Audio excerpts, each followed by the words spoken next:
আমলে লেংটি পড়তো। লেংটি মানে যতটুকু কাপড় না হলে লজ্জাস্থান ঢাকা যায় না, ঠিক ততটুকু কাপড়কে লেংটি বলতো। এই লেংটি পরা লোকজন অভাবে দুপুরবেলা খেতে না পারলে ওই মসজিদে চলে যেত। মসজিদে ফ্রি খাওয়ার ব্যবস্থা হতো, শিক্ষার্থীদেরকে দুপুরবেলায় ফ্রি খাওয়ানো হতো, বেতন ছাড়া পড়ানো হতো। ইসলাম, কোরআন হাদিস পড়াশোনা ছাড়া কোনো মুসলমানের সন্তান কোরআন হাদিস পড়ার বাহিরে ছিল না। তখন জাতীয়তাবাদ শব্দের জন্ম হয় নাই, তখন ধর্মনিরপেক্ষতাবাদ শব্দের জন্ম হয় নাই, তখন কার্ল মার্কসের জন্ম হয় নাই, তখন লেনিনের জন্ম হয় নাই, তখন হেগেলের জন্ম হয় নাই, তখন বস্তুবাদ আর ভোগবাদ মানুষের মনোজগতে প্রাবল্য বিস্তার করে নাই। বরং মুসলিম মানেই হলো মসজিদের সাথে সম্পর্ক, আলেম ওলামার সাথে সম্পর্ক, দ্বীনি আলেমের সাথে সম্পর্ক, ইসলামের সাথে সম্পর্ক, কোরআন এবং হাদিসের সাথে ওতপ্রোতভাবে জড়িয়ে থাকা ছিল ওই সময়ের দিনগুলো। ইংরেজরা এই অঞ্চলে আসলো 1757 সালে পলাশির যুদ্ধে নবাবকে পরাজয়ের মধ্য দিয়ে 553 বছরের মুসলমান শাসনামলের অবসান ঘটে সিরাজউদ্দৌলার পরাজয়ের মধ্য দিয়ে। 1765 সালে তারা দেওয়ানি লাভ করে। এই দেওয়ানি লাভ করার পরে তারা দেখলো যে কিভাবে এই অঞ্চলে মুসলিমদেরকে খ্রিস্টান বানাবে। বিভিন্ন মিশনারিদেরকে ইংল্যান্ড থেকে নিয়ে এসে ব্রিটিশরা এই অঞ্চলে ছেড়ে দিল। গরিব অসহায় প্রান্তিক জনগোষ্ঠীর মুসলিম হতদরিদ্র মানুষের সামনে তারা গিয়ে তারা বলতো যে ঈসাও নবী, মুহাম্মদ নবী, যদি তোমরা খ্রিস্টান হও তোমাদেরকে ঘর দেব, বাড়ি দেব, তোমাদেরকে জমি কিনে দেব, টাকা দেব, পয়সা দেব, অর্থনৈতিক সহায়তা দেব। সাধারণ লোকজন অবাক হয়ে মসজিদের ইমামের কাছে যেতেন। ইমাম বলতেন না খেয়ে থাকবে, তবুও ইমান হারা হবে না, খ্রিস্টান হবে না। ইস্ট ইন্ডিয়া কোম্পানি দেখলো যে কোনোভাবেই খ্রিস্টান মিশনারিরা এই অঞ্চলের সাধারণ মুসলমানদেরকে খ্রিস্টান বানাতে পারছে না। তখন তারা কি করলো? তারা তার কারণগুলো অনুসন্ধান করলো। একটা সময় তারা দেখলো মূল কারণ মসজিদের ইমাম রাজ দরবারের কর্মচারী ছিল, রাজকোষ থেকে বেতন পেত, মানুষের সবচেয়ে সম্মানিত এবং গুরুত্বপূর্ণ ব্যক্তিটি ছিল মসজিদের ইমাম, মক্তবের শিক্ষক। তখন তার ক্ষমতাকে কিভাবে দুর্বল করা যায়, অর্থনৈতিকভাবে কিভাবে তাকে নিঃস্ব করা যায়, এজন্য তারা কি করলো? 1776 সালে আমিনি কমিশন গঠন করলো।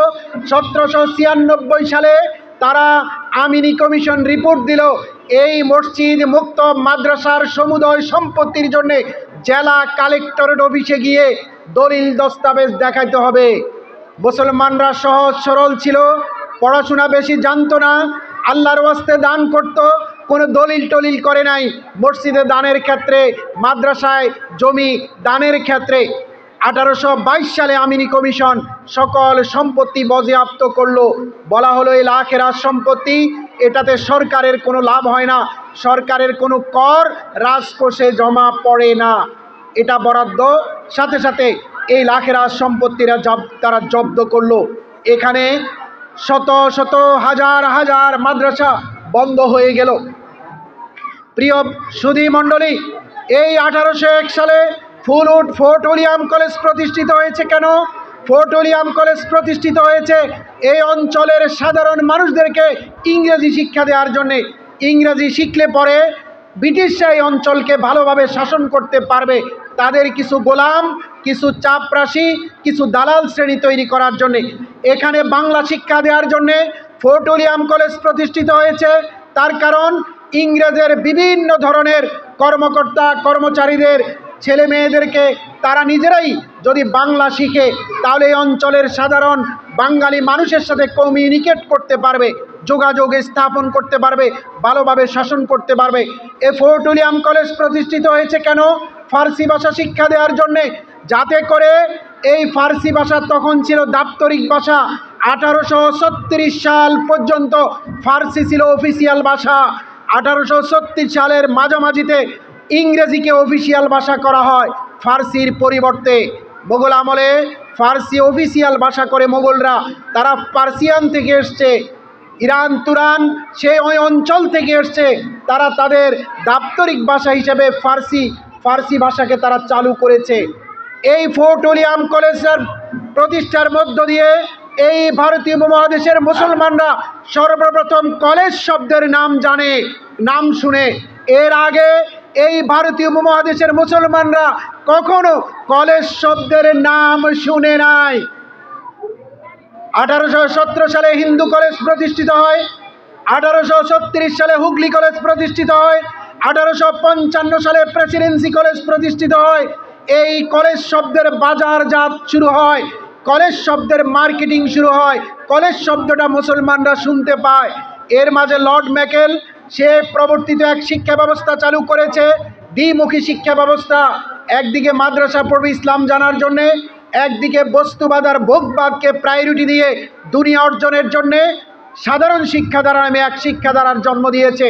এই সাধারণ শিক্ষাধারায় 0 থেকে মাস্টার ডিগ্রি পাশ করার পরেও একটা মুসলিম সন্তান তার বাবা মার মৃত্যুর পরে তার জানাজা সালাত পড়ানোর সক্ষমতা থাকে না। এই সাধারণ ধারায় পড়ার পরে একটা মুসলিম সন্তান আকীদা, বিশ্বাস, মূল্যবোধ, ইসলামী সংস্কৃতি সব কিছুই তার কাছে অজানা থেকে যায়। শুধু তাই নয়, থিওলজির কোনো জ্ঞান অর্জনের সুযোগ সাধারণ শিক্ষা দ্বারায় নাই। শুধু তাই নয়, এই যে কোরআন অর্থ সহ পড়া, হাদিস অর্থ সহ পড়া, ইসলামী জীবনযাপন করার জন্যে ইসলামী আকীদার মতো গুরুত্বপূর্ণ বিষয়াবলী এই সাধারণ শিক্ষা দ্বারায় নেই।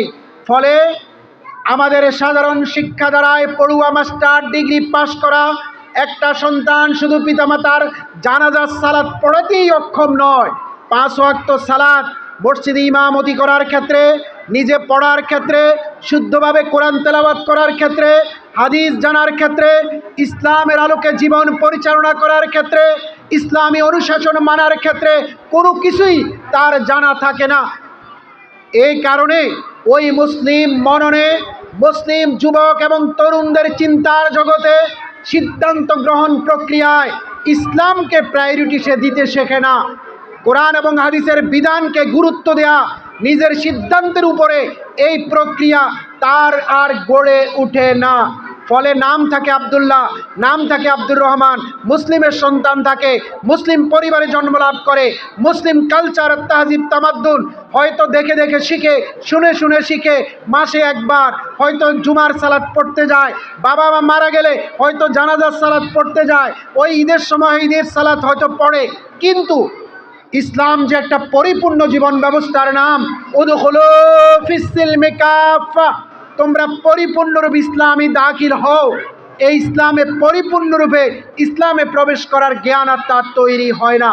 ফলে দেখা গেছে ছেলে ডাক্তার, ছেলে ইঞ্জিনিয়ার, ছেলে পেশাজীবী, মাসের শেষে 5 ডিজিটে বেতন পায়, হ্যান্ডসাম স্যালারি পায়। এই সন্তান বৃদ্ধ বয়সে পিতামাতাকে বৃদ্ধাশ্রমে রেখে দেয়। বৃদ্ধ বয়সে পিতামাতার সেবা যত্ন করাকে ইমানি দায়িত্ব, বনি ইসরাইলের যে আয়াত, সেই আয়াত তার মনোজগতে আর থাকে না। এই কারণে বাংলাদেশে যত বৃদ্ধাশ্রম আছে, সব বৃদ্ধাশ্রমে রাতে দিনে প্রকাশ্যে গোপনে গ্রীষ্ম বর্ষা শীতে আপনি গিয়ে গিয়ে দেখবেন ওখানে কোনো মাদ্রাসা শিক্ষার্থীর বাবা মা থাকে না, কোনো আলেম ওলামার বাবা মা থাকে না, কোনো ইসলামী জীবনযাপনকারী ব্যক্তির পিতামাতা সে বৃদ্ধাশ্রমে থাকে না, কোনো প্র্যাকটিসিং মুসলিমের পিতামাতা বৃদ্ধাশ্রমে থাকে না। ছেলে ডাক্তার, ছেলে ইঞ্জিনিয়ার, ওই ধরনের প্রথিতযশা, ওই ধরনের প্রতিষ্ঠিত ব্যক্তিদের বাবা মা বৃদ্ধাশ্রমে রয়েছে। এই জাহাঙ্গীরনগর বিশ্ববিদ্যালয়ের শিক্ষক 2006 সাল থেকে আগারগাঁও বৃদ্ধাশ্রমে আছেন। 1 মেয়ে 2 ছেলে। জাহাঙ্গীরনগর বিশ্ববিদ্যালয়ে পদার্থবিদ্যার প্রফেসর ছিলেন 16 বছর, কিন্তু সন্তানরা বৃদ্ধ বয়সে বাবা মার দায়িত্ব নিতে পারে নাই। বাংলাদেশে 2021 সালে প্রথম আলো গবেষণা করে রিপোর্ট করেছে 80 লক্ষ লোক মাদকাসক্ত। এই 80 লক্ষ লোকের তালিকায় কোনো মাদ্রাসা শিক্ষার্থী নেই, কোনো প্র্যাকটিসিং মুসলিম নেই, কোনো আলেম ওলামার বাবা মা তাদের পরিবারের সদস্যরা এই মাদকাসক্তের তালিকায় নেই।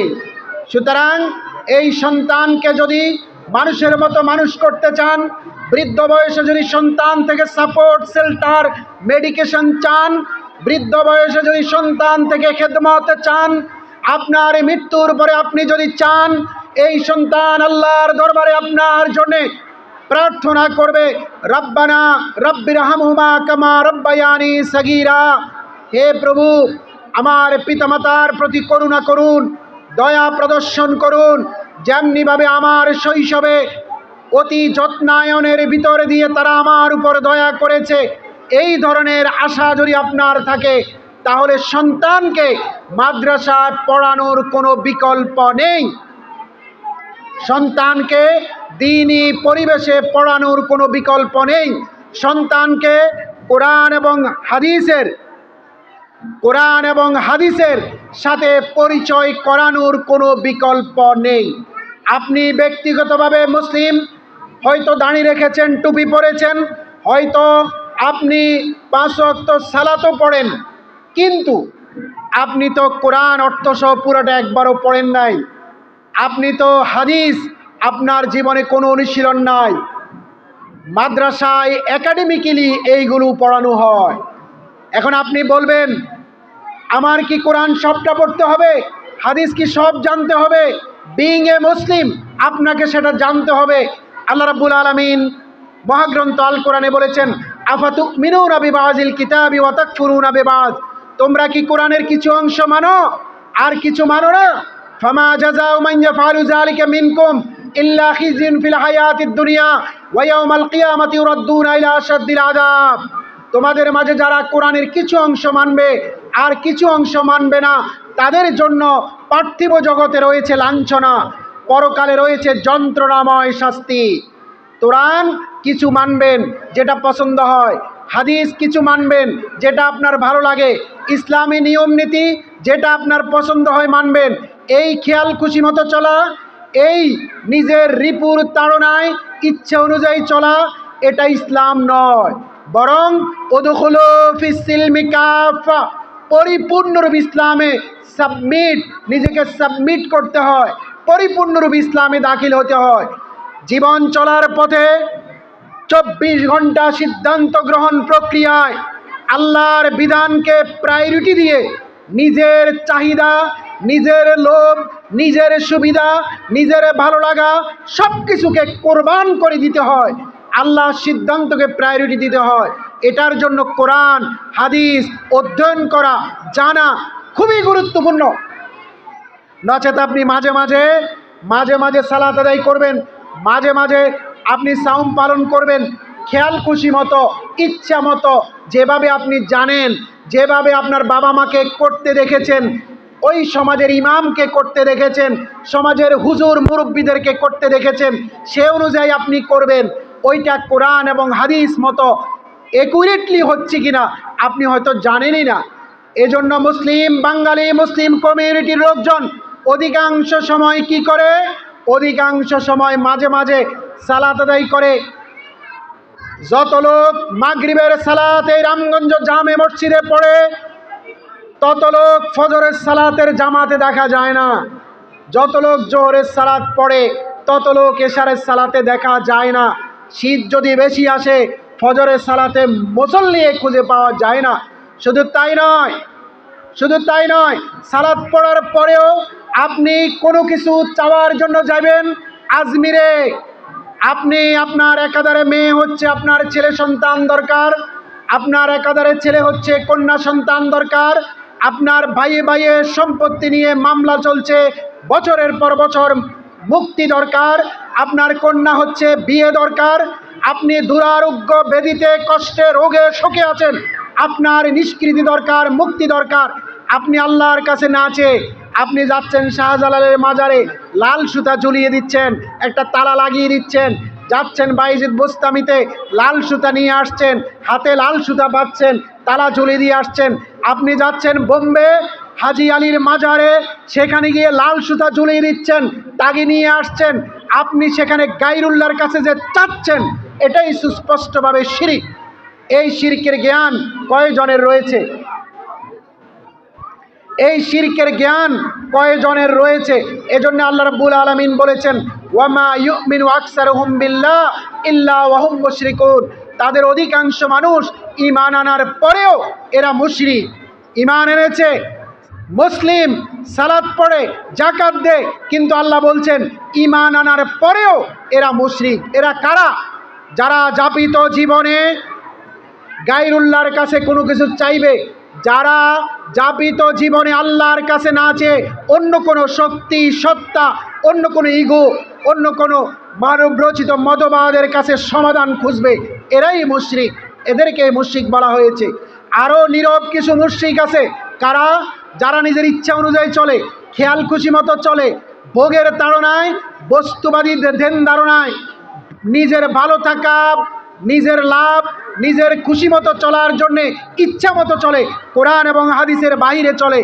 এরাও আল্লাহর দাস না হয়ে নিজের চিন্তার দাস, নিজের ইচ্ছার দাস, নিজের ভোগবাদী চেতনার দাস। সুতরাং এই মৌলিক জ্ঞান কোরআন এবং হাদিস থেকে নিতে হবে। এই মৌলিক জ্ঞান একমাত্র মাদ্রাসা শিক্ষা ব্যবস্থাই চলে, এছাড়া আর কোথায় এই শিক্ষা দেওয়া হয় না। আমরা হলাম মহাজাগতিক মুসাফির। এই অল্প সময়ের জন্য পৃথিবীতে এসেছি। অনেক বন্ধু বান্ধব ইতিমধ্যে আমাদের মারা গিয়েছে, রোগে শোকে, অ্যাক্সিডেন্টে, দুরারোগ্য ব্যাধিতে, বয়স হয়ে যাওয়ার কারণে প্রতিনিয়ত মৃত্যুর মিছিল দেখি। আপনি কয়দিন বাঁচবেন? কয়দিন এই পৃথিবীতে থাকতে পারবেন? আপনার দাদা কি বেঁচে আছে? আপনার বাবা কি বেঁচে আছে? আপনার পূর্বপুরুষদেরকে আপনি দেখেনও নাই, তারাও কেউ বেঁচে নেই, আমরাও কেউ বেঁচে থাকবো না। সুতরাং পৃথিবীর এই বৈষয়িক অল্প হায়াত, এটাকে কাল্টিভেট করতে হবে, এটাকে যথাযথভাবে এটাকে প্রপার ইউটিলাইজ করতে হবে। আগত দিনকে কাজে লাগানোর জন্যে সন্তানরা যেন কবরে চলে যাওয়ার পরেও আপনার জন্যে সব রেসানি করতে পারে, সাদাকা প্রেরণ করতে পারে। এজন্য সন্তানদেরকে দ্বীনি প্রতিষ্ঠানের সাথে সম্পৃক্ত করুন।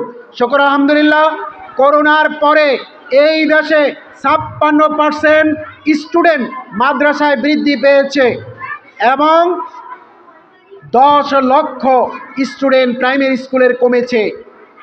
আপনারা অবাক হবেন। এবং আমাদের এই আলিয়া মাদ্রাসা শিক্ষা দ্বারায় এইবারে আলেম শ্রেণীতে 50,000-এরও বেশি স্টুডেন্ট বেড়েছে।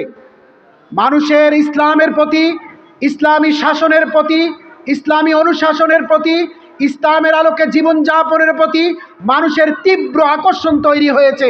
কারণ মানুষ অনেক রাজারানি দেখেছে, অনেকভাবে ঠকেছে, দুর্নীতিতে আকণ্ঠ নিমজ্জিত ছিল, এক একজন হাজার কোটি টাকা নিয়ে দেশ থেকে পালিয়েছে। এজন্য মানুষ ইসলামী শাসন চায়, ইসলামী তাহজিব তামাদ্দুন চায়, ইসলামীর ছায়াতলে আসতে চায়, সন্তানদেরকে এমনভাবে গড়তে চায় যাতে করে মৃত্যুর পরেও সন্তানরা আল্লাহর দরবারে বাবা মায়ের জন্য দোয়া করে। আপনারা অত্যন্ত সৌভাগ্যবান যে আপনারা এই দ্বীনি পরিবেশে এই মাদ্রাসায় আপনাদের সন্তানদেরকে দিয়েছেন। আপনারা যে সিদ্ধান্ত নিয়েছেন, ঐতিহাসিক সিদ্ধান্ত নিয়েছেন, আপনারা যে সিদ্ধান্ত নিয়েছেন, যথাযথ সিদ্ধান্ত নিয়েছেন। আপনাদের এই ঐতিহাসিক যথাযথ সিদ্ধান্ত একদিন কথা বলবে, একদিন আপনার চিন্তার পূর্ণতা দিবে, একদিন এটার ফিডব্যাক আপনি পাবেন। যখন বৃদ্ধ বয়সে উপনীত হবেন, ছেলে মেয়েগুলো দেখবেন আপনার ডানে বামে কিভাবে সাপোর্ট, শেল্টার, মেডিকেশন থেকে শুরু করে আপনার গভীর আন্তরিক যত্নায়নে আপনাকে সমৃদ্ধ করবে। আল্লাহ রাব্বুল আলামিন আপনাদের ঐতিহাসিক সিদ্ধান্তকে আরও বারাকা দান করুক, আরও সমৃদ্ধি দান করুক।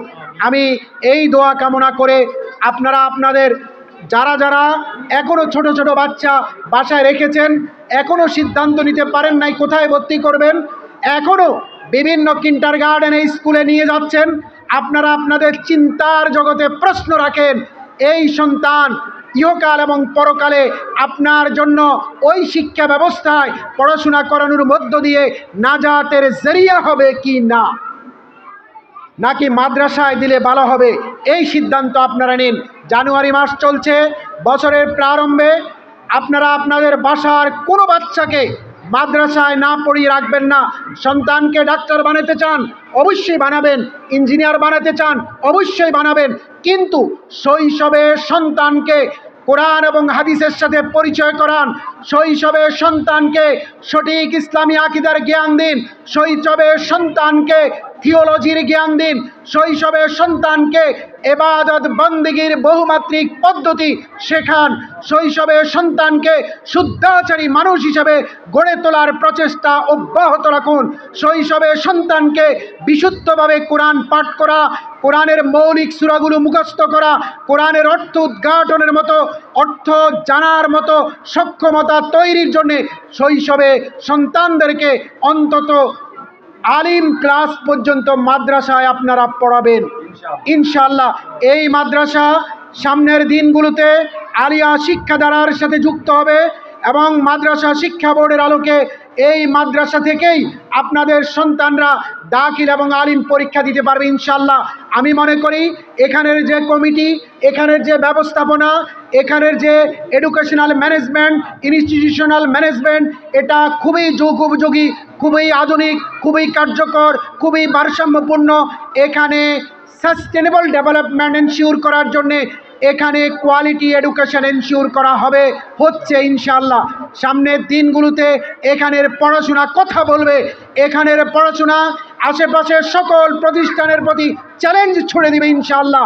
আমি মনে করি এটাই একমাত্র প্রতিষ্ঠান যেখানে আপনার সন্তানকে আপনি ভর্তি করে নিরাপদ বোধ করবেন, স্বাচ্ছন্দ্যে থাকবেন এবং আপনি আরাম আইসিভাবে উপভোগ্য চেতনা নিয়ে আপনার সন্তানের ভবিষ্যৎ নির্মাণের দিকে মনোছবি আঁকবেন। আল্লাহ রাব্বুল আলামিন আমাদের এই দ্বীনি পরিবেশকে, এই প্রতিষ্ঠানকে কবুল করুন এবং আপনাদের এই সিদ্ধান্তকে আল্লাহ রাব্বুল আলামিন বারাকা দান করুন।